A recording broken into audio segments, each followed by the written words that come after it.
Gavin Newsom is catching heat from nearly every corner after his handling of California's wildfire crisis and the turmoil in Los Angeles. From Mel Gibson to Bill Maher, critics say he acted too slowly, seemed self-absorbed, and failed to rise to the occasion. But it was Joe Rogan who delivered the harshest assessment. Let's unpack what happened. Obviously, you've seen what's going on in California. But the governor gave this creepy fucking speech where he was talking about speculators coming in and talking about what to do with the land of all these homes that have been burnt down. While it's still only 6% contained. And he did this little dance like, I've been talking with these, with the governor of Hawaii about what to do. We got some ideas. A speculator, we're going to have some meetings. All of this unfolded while California was literally burning. And what was Governor Newsom doing? According to many, not enough. Families and businesses were in danger, yet he appeared distracted, focused more on donors and powerful investors than on residents in need. The backlash came fast, but he stayed the course. That's when Rogan jumped in, dropping unfiltered criticism that hit home. Here's a clip of Newsom talking about developers, while Los Angeles was still ablaze. But first, don't forget to hit subscribe if you're new here. Creepy, because it's happening while these people their houses have been burned, all their childhood memorabilia, all the stuff for their kids, the photos, the fucking everything they have is gone. All heirlooms, their mother's wedding ring, that kind of shit. Everything's burnt to the ground. And this guy's like standing in front of all this stuff. And he's got a smile on his face. And he's talking about land use. The development plans. Watch this. Play this. I was just talking to Josh Green, the governor of down in Hawaii, who had some ideas around some land use concerns he has around speculators coming in, buying up properties, and the like. So we're already working with our legal teams to move those things forward. And we'll be presenting those in a matter of days, not just weeks. The big smile on his face. It's not hard to understand why so many Californians felt abandoned.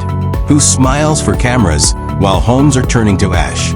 Even if decisions were being made behind closed doors, looking relaxed while your state burns sends the wrong message. Optics mattered during crises. People didn't want staged press events. They wanted empathy and urgency. Instead, they got photo ops and polished statements. Leadership isn't only about making policy, it's about showing presence. And Newsom's presence, for many, fell hollow. Speculator, watch this. Talking to Josh. Look at this little wiggle. It's excited about the possibilities of speculators coming in. And he's saying, move forward. We're going to move forward on that. These people lost their homes. A lot of those people don't even have fire insurance because the fire insurance pulled out of California. I think 69% of fire insurance pulled out of California because they're like, this is too crazy. You guys aren't doing jack shit to manage this.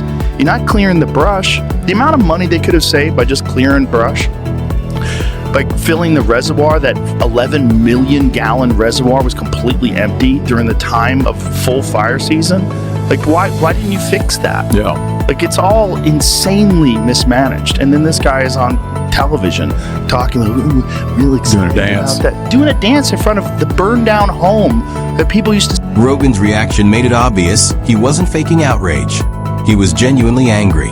Then came another shocking detail: water shortages during the fires. A major share of the state's water was being rerouted to agriculture, especially almond farms. Almonds are profitable, sure, but when lives and homes are at stake, priorities should shift. It looked like money mattered more than people. That's why Rogan and so many others were furious. And to make matters worse, Newsom decided to launch his own podcast in the middle of it all, something Rogan mocked relentlessly. Check this out. Gavin Newsom really trying to do here by launching a podcast? Be the next Joe Rogan? Well, that's not going to work because the world's most successful podcaster has absolutely slammed Gavin Newsom for this, posting on X, if the ick was a podcast. What an endorsement. Also, journalist Michael Schellenberger has taken aim at Gavin Newsom on X, saying you cut fire prevention, LA burned. You spent $24 billion on homelessness, it rose by 40%. You reduced penalties for violent crime. It's 31% higher in California than in the US as a whole. And instead of taking responsibility, you're trying to become an influencer. Critics now say Gavin Newsom may have one of the weakest records of any modern California governor. Time and again, they argue, he chooses style over substance, headlines over hard work. Whether it's flashy media appearances or rehearsed speeches, it seems his focus is branding, not governing. Yet some Democrats still talk about him as a potential presidential contender. But if he struggled to manage one state, can he really lead the nation? Many fear his presidency would mean more image crafting and less actual progress. America needs results, not rehearsed performances. Bizarre. I did enjoy affecting the election. Dude, imagine. I can imagine. I did enjoy it because I didn't want to. I did not want to get involved in any way, shape, or form. But it got so weird. You'd express that publicly in the past. I was like, I don't want to have nothing, and I don't want to have anything to do with it in the future. I didn't want to. I just felt sucked into it. I'm like, we can't do this again. We can't do it with these same people that fucked us for 4 years, and then they're gonna we're gonna do it different. Voices like Joe Rogan and Elon Musk say this kind of leadership is exactly why they've distanced themselves from today's left. It wasn't an overnight decision. It built up over years of frustration. What was once a movement about fairness, they say, has turned into a theater of outrage. Instead of adapting, the party doubled down, pushing away those who dared to question it. People are leaving because they want real answers, not slogans, not culture wars. And with figures like Newsom and AOC representing the modern left, that exodus keeps growing. Welcome back. Anti-ICE protests erupting across Los Angeles and major blue cities over the weekend. President Trump not backing down on his illegal immigration crackdown, particularly when it comes to criminality. He posted on Truth Social about the expansion of efforts to detain and deport illegals in big blue cities like Los Angeles, Chicago, and New York. Recently, the president ordered deportations across 4 major U.S. cities. Most complied without incident, except in California. What began as peaceful demonstrations quickly erupted into chaos, looting, clashes, and property damage. And where was Newsom? Critics claim he hesitated, watching from the sidelines as police scrambled. Rather than stepping in to stabilize the situation, he chose political caution, siding with protests and avoiding tough calls. That hesitation sent a weak message and put lives at risk. Only after President Trump deployed the National Guard did Newsom react, and his response was a carefully worded tweet, focused more on spin than accountability. Now that he's being floated for the presidency, people are asking serious questions. The governor of California claimed today that Donald Trump has not called him, not even left a voicemail. He also said Americans should be alarmed that a president deploying Marines onto our streets doesn't even know who he's talking to. That's what Newsom claimed. That prompted Donald Trump to show the receipts. He said the first call to Gavin Newsom was not picked up. The second call Gavin picked up. We spoke for 16 minutes. I told him to essentially, quote, and this is quoting the president, get his ass in gear and stop the riots, which were out of control more than anything else. This shows what a liar he is. Said I never called. So here is the evidence. And here is the call log that the president sent me from his phone. This was June the 7th. Oh, there's so much to unpack there, but let's start off with, how does the governor forget a 16-minute phone call with the president? But the concerns go beyond competence. There are questions about honesty. For weeks, major outlets slammed Trump for allegedly deploying the guard without talking to Newsom. Many believed that version of the story, until Trump released phone logs showing a 16-minute conversation between them before deployment. 16 minutes isn't a missed call, it's a discussion. So did Newsom forget, or was the truth bent for convenience?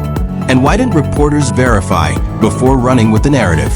This wasn't just a misunderstanding, it looked like manipulation. When leaders blur facts, public trust collapses. Yet this is the man some Democrats want in the Oval Office. Maybe it's time America takes a hard look at California before buying the pitch. Newsom and Karen Bass have already proven their incompetence and poor leadership during the Los Angeles wildfires. Now, as we experience rampant lawlessness and civil unrest, it's never been more clear they're unable to respond effectively and responsibly during calamity. And I asked my fellow Angelenos, why are Gavin Newsom and Karen Bass still in office? How much more of their destructive decision-making masquerading as leadership are we going to tolerate? It's time to take back our community and our state and put the power and the privilege in the hands of competent leaders whose goals are to protect us and the way of life this nation was. Now more voices are calling on Newsom to step aside. And honestly, it's no surprise. Californians are exhausted by non-stop crises followed by empty speeches. From fires to homelessness to crime, his leadership keeps missing the mark. The decision to divert water to almond growers during fire season only deepened anger. Proof, many say, that his priorities are upside down. So how does someone with that track record end up on a presidential shortlist? It baffles people. Voters trusted him to protect their state, and many feel betrayed. These demands for resignation aren't partisan noise. They're pleas for accountability. Elevating him to the presidency could be a dangerous gamble. His time in office has been defined by controversy, misdirection, and optics over action. If this is the best his party can offer, the nation should prepare for disappointment. That's it for today's breakdown. If you appreciate straightforward commentary without the fluff, be sure to hit like and subscribe for more. Thanks for watching, and I'll see you next time.